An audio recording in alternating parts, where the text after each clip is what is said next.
Hi, I'm Tom, and this is Adult Game Reviews. This week I reviewed Edgelord the game. He's edgy. He's in your face. I'm sorry, I mean Zero End Chapter 1 by Stolen Rose. Every description of Zero End calls it edgy, or the MC as being edgy. Even the game itself describes the MC as edgy. He's been so edgy and distant.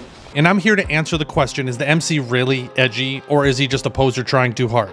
Let's find out. First, I don't know if you saw my top 7 VNs of 2025 so far, but you may have heard I'm going to be streaming over on Joystick.tv in August. Joystick is a streaming site just like Twitch or Kick, but there's one big difference. There aren't the same restrictions on grown-up games like there are on bigger platforms. I will forever be salty about Kick booting me off, but still allowing absolute degens to continue to stream there. By the way, if you haven't checked out Joystick, there are streamers of all kinds streaming all kinds of games and a variety of other things. If you haven't gone to check it out, you absolutely should. You can follow my link in my Linktree, or you can go to joystick.tv. Thank you to Joystick for sponsoring the video. Okay, back to Zero End. You play every stereotypical emo or goth kid in your high school. You know the kind, the one that pretends that they are more hardcore than they really are, except that they have some relational trauma, so they think that makes them hardcore. Well, the same kid just got accepted to school, which he didn't apply for. So, of course he shows up on the first day. I mean, I'd do the same thing. What happens is a series of weird encounters, ulterior motives, murder, and the occult. First, the visuals. They were good, but even more so fit the setting perfectly. There's this dark shading or creepy feeling that affects most scenes. The scary moments were genuinely creepy. I thought the characters' faces leaned more on the realistic, normal-looking characters rather than everyone looking like a model. However, there's some variability with the quality of renders. Some characters look really detailed and others look more simplistic. When you would have a creepy moment that looked detailed, it would be pretty scary, but when you had a more simplistic-looking render with a creepy moment in it, it looked a bit goofy. I mean, take a look at Landon here. In the sci-fi original of Zero End, Landon is totally going to be played by Tommy Wiseau.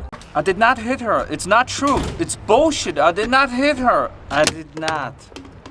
Oh, hi, Mark. All joking aside, I would say overall the character models were decent, but the environments were really well done. Moving on to the audio, it surprised me. For the most part, the music was relatively average, but every once in a while you'll get an absolute banger. They usually felt like they came out of nowhere, but I was always pleasantly surprised. There are minor sound effects, but mostly just ambient noises. I do wish there were more consistent sound effects though. By the way, if you like the video, please like it and subscribe if you aren't. Every subscriber and like helps the channel out a lot. Now it's on to the make or break section. The story is pretty niche, which will determine if you will enjoy Zero End. This is the type of VN that will warrant many playthroughs. One playthrough took me about 6 hours, but each subsequent playthrough does bring different scenes. But first, this is a Lovecraftian style horror. You have magic, the supernatural, the occult. Think Constantine meets Dresden.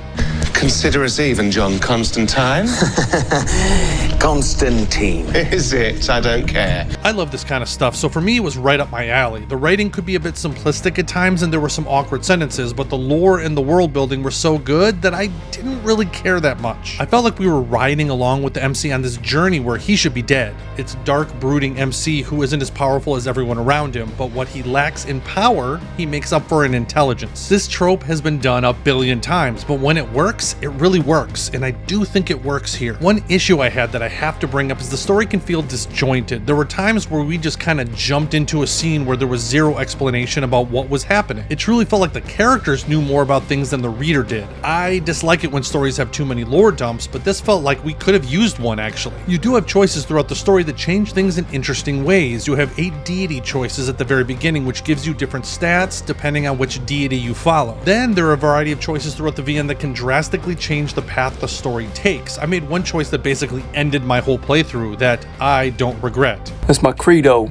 No regrets. Of course, I did go back and play through everything a couple of times. The biggest issue I know people will have with Zero End outside of the dark setting are the mini-games. I like mini-games, but there's a riddle and a pigpen cipher. I knew what a pigpen cipher was because I'm a giant nerd. I'm also familiar with the King in Yellow, which pops up at various different points in pop culture. However, I didn't see any hints anywhere, so I had to look up the specific line in the King in Yellow to get it right. I really would have liked to see some sort of consequence for getting it wrong, but instead you have to look up a guide or a clue to get it correct. I mean, this is up to you if it's something that bothers you. We're gonna take a quick break to see if the MC is still edgy.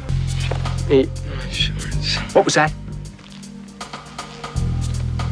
Eat my shorts. Yep, still edgy. Something I don't specifically talk about is the love interest, but something everyone should know is that all of them are mostly secondary to the story. Depending on which girls you choose to spend time with and which deity you choose, you don't get much depth to the characters in every playthrough. When you really break it down, there seems to be only really 3 love interests, one of which I really connected with, but the others feel like we barely got to know them. That also brings me to the grown-up content. It's pretty basic, and depending on the path, pretty sparse. This is truly a VN that is focused on story more than anything else. I don't mind this, but you should all be aware. So, Zero End.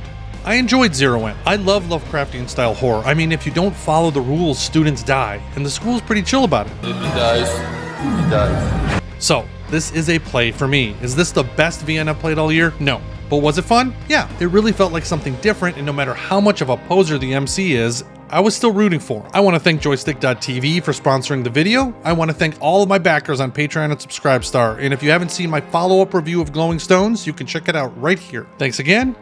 Until next time.